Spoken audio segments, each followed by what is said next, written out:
বাসার সামনেই স্কুলের বিশাল মাঠ থাকলেও সৌরভ অনেকটা ঘরকুনু স্বভাবের। বাইরে গিয়ে খেলাধুলায় খুব একটা আগ্রহী নয় সে। ঘরে বসেই ফেলনা যন্ত্রাংশ আর ছোট ভাইয়ের নষ্ট খেলনা নিয়ে কাজ করত সৌরভ। একবার একটি প্লেন উড়াতে গিয়ে নিয়ন্ত্রণের বাইরে চলে যায়। পরে সেটি আর খুঁজে পাননি সৌরভ। পরে নিজেই প্লেন উড়ানোর উদ্যোগ নেয় সে। এক দুবার নয়, বেশ কয়েকবার তৈরি করেন উড়োজাহাজের বিভিন্ন মডেল। সফলতা না পেলেও ভেঙে পড়েনি সে। মা বাবার উৎসাহে চালাতে থাকেন প্রচেষ্টা। অবশেষে ধরা পড়ে সফলতা। প্রথমবার যখন একটা কার্ডবোর্ড দিয়ে বানিয়েছিলাম তখন এটা উঠতে পারেনি। এরকম এক একটা করার পর আমি যখন ফাইনালি একটা ডেপ্রন শীট দিয়ে বানাচ্ছি তখন দেখি এটা খুব সুন্দরভাবে উঠতেছিল। আমার একটা প্রবল আগ্রহ রয়েছে যে আমি একটা রোবট তৈরি করব যেটা কিনা মানুষের মতো কথা বলতে পারবে, চিন্তা করতে পারবে।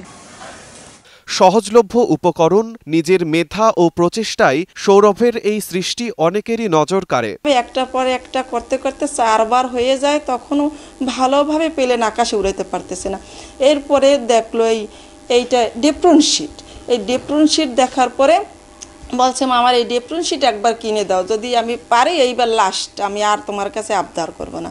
পরে ডেপ্রন শিটটা যখন দিলাম তখন ও আকাশে প্লেনটা তৈরি করার পর আকাশে উড়ল। তো ও এই বয়সে যে এরকম একটা উদ্যোগ নেছে, যদি সবার সহযোগিতা পায় এই উদ্যোগটা হয়তো আরও ভালো কিছু করবে, এটা আশা রাখি। তো আমাদের কাছে অনেক ভালো লাগে যে পিরোজপুরের একজন ছেলে সে এত সুন্দর একটা আবিষ্কার করেছে। আমি কয়েকদিন আগে শুনছি যে একটা প্লেন বানাইতেছে করতেছে। আমার একদিন ডাক দিল যে ইয়াতে এই গভর্নমেন্ট স্কুলের মাঠে সে প্লেন উড়াবে। তখন ওই জায়গায় নিয়ে উড়াইলো এবং অনেক লোকজনই হইল। ভবিষ্যতে সৌরভের নতুন নতুন আবিষ্কারের সহযোগিতার আশ্বাস বিদ্যালয়ের প্রধান শিক্ষকের। তার এই আবিষ্কার দেখে আবার প্রতিষ্ঠানে যে অন্যান্য শিক্ষার্থীরা আছে, ক্ষুদ্র বিজ্ঞানী আছে, তারা অনুপ্রাণিত হবে। ভবিষ্যতে সৌরভ রহমান যে আরও নতুন নতুন কোনো কিছু আবিষ্কার করতে চায়, সেক্ষেত্রে আমাদের স্কুলের পক্ষ থেকে সহযোগিতা থাকবে, সর্বাত্মক সহযোগিতা থাকবে। সৌরভ পিরোজপুর শহরের মধ্যরাস্তা এলাকার বাসিন্দা। সে পিরোজপুর সরকারি উচ্চ বিদ্যালয়ের 7ম শ্রেণীর শিক্ষার্থী। শিমুল হোসেন, সময় সংবাদ, পিরোজপুর।